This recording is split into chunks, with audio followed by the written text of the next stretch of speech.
All right, so as we all know, fashion groups us together as a society and also as human beings. Fashion magazines were founded in 1892, but they didn't really become popular until about 1910. And fashion magazines are the most influential, and they're more influential than anything in the past, because before there were fashion journalisms and like just fashion celebrities, but magazines were the thing that influenced women the most. So Vogue was founded in 1902, and this is a picture from 1902. As you can see, the picture on the right, for all these slides, the picture on the right is real life women, and the picture on the left is the fashion magazine. When fashion magazines first came out, they used fashion plates, which is what that on the right is. And so as you can see, I don't have a pointer, but the silhouette is just about the same. You can see the cinched waist and then the length. And then obviously they're carrying umbrellas. So you may be thinking that, all right, fashion at this time isn't really influencing women to dress how they are. Fashion is, or the magazines are just copying how they're dressing now. But I'll get into that later. 1910, obviously it's still imitating what women are wearing. You can once again see the cinched waist, the white, and just the long silhouette.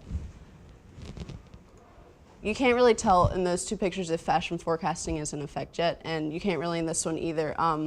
1920s, there are the flappers. The dresses got cut a little bit shorter. They wore lots of hats, and as you can tell, this is going to focus mainly on Vogue magazine because that was the first fashion magazine. So as you can see in those pictures up there, the women are wearing hats in the magazines, and the dresses are they're showing the arms, and the women, this woman here is showing her arms, but the other ones aren't really because they're more conservative. So from 1927 to 1929, Vogue was really pushing like furs and like, oh, you guys need to feel like beautiful and glamorous, you need to wear furs. But I mean, that style semi-caught on, but not really too much because furs are expensive. So I don't know, you can see that like Vogue is trying to push that, and you can really see how fashion forecasting is in effect at this point because the Wall Street crash of 1929. No one could afford furs anymore. So this is the first time where you can see that fashion magazines are actually in front of like women dressing as they were. It wasn't like women dressing as they are and then fashion magazines like looking around and like copying how they're dressing. They're trying to forecast what they're gonna dress and try to influence them to buy things. So the 1930s, women are dressing like men because they had to go to work. And so, but they have to do it in a sort of feminine style. So you can see in these two magazine pictures, these women are, obviously this one in the bottom is doing a man's sport, hunting, but they're doing it in a fashionable manner.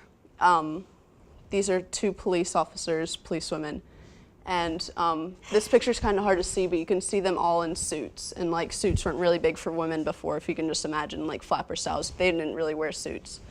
So obviously Vogue was trying to show women how to dress fashionably in a men's suit. In the 1940s, it's World War II.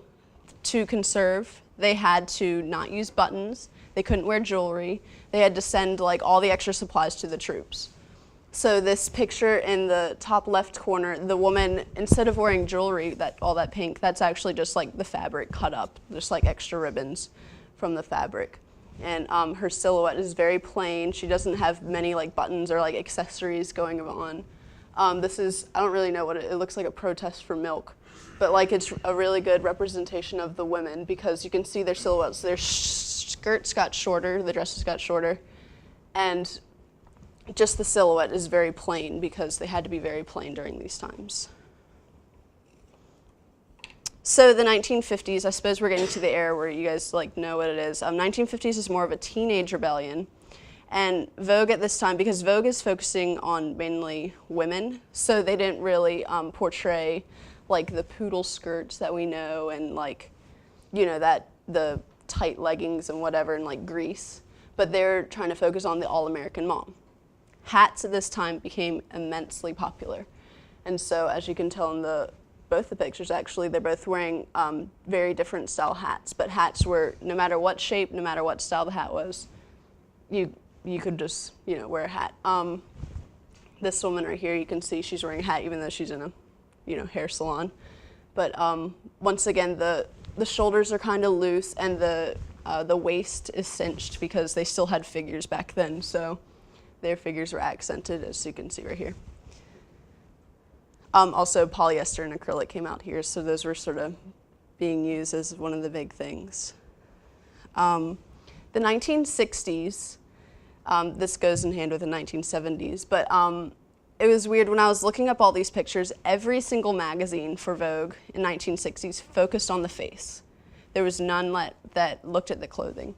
But they were using just a lot of crazy clothes. This looks like a table curtain or a sheet or something. Doesn't look like an article of clothing. But it went with the 70s, which is, they also had bell bottoms and crazy prints. And as you can tell in this headband scarf thing, that it was crazy prints. And they were trying to focus on natural beauty. The one in the top says, naturally the 50 most beautiful ways to look now. And it's all about peasantry tops and things like that. So you can really see how influential, women were trying to copy these models on the magazine covers. The 1980s. I wish I could find better pictures. I could only find these girls wannabe 80s, but our parents grew up in that era. But sorry. But these top two pictures, the red and yellow Vogue letters, those actually came out in 1979. So they're right on the cusp of the 1980s trends. See, her hair is feathered down the bottom, and the model on the right magazine is wearing really bright colors. So they're once again setting the stage for what the fashion should be.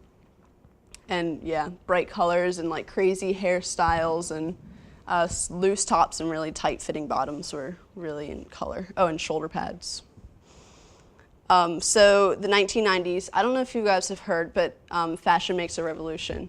So in the 1990s, the 60s and 70s were really reinvented. But so flares and platforms came back, leggings. If you guys remember when we were kids, I know I wore leggings every day to school. But yeah, cyberpunk and gothic, hip hop.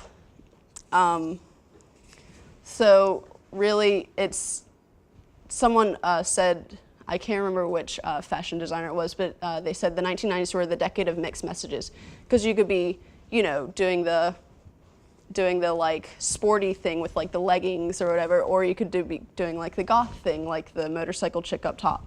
So, and then Harper's Bazaar was saying, enter the era of elegance.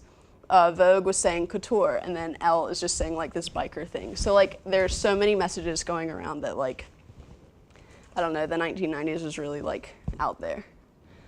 So then Vogue came out with this, the Special Millennium issue, because the fashion was getting into such a big spectrum that they're just saying, you guys have to make the fashion for the next few years. In the 2000s, obviously, we haven't really had a specific style.